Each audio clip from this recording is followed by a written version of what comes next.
ஈசாயினுடைய கையில ஒரு பேப்பர் பெண்ணை கொடுத்து, உங்க குடும்பத்துல இருக்கிறதுல உங்க பிள்ளைகளில் யார் ராஜாவாகணும்னு நீங்க விருப்பப்படுறீங்களோ அந்த பிள்ளைகளுடைய பேரெல்லாம் எழுதி கொடுங்கன்னு தூதன் சொன்னான்.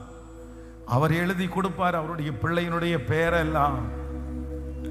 சாமுவேலை பார்த்து உங்க மனசுக்கு யார தோணுது அதை நீங்க எழுதி கொடுங்கன்னா சாமுவேல் தீர்க்கதரிசியும் பேர் எழுதி கொடுப்பாரு.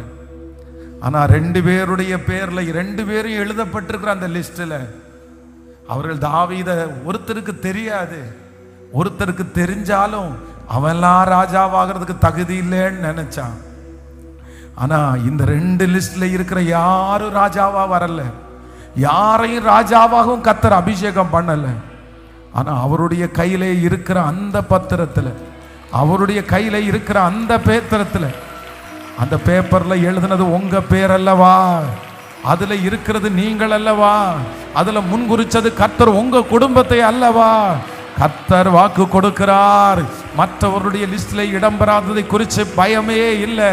ஆனா ஆண்டவருடைய கரத்துல நீங்க இருக்கிறதுனால கர்த்தர் இன்னைக்கு திரும்ப திரும்ப வாக்கு கொடுக்கிறார், நான் உன்னை எப்படி கைவிடுவேன். ஹalleluya.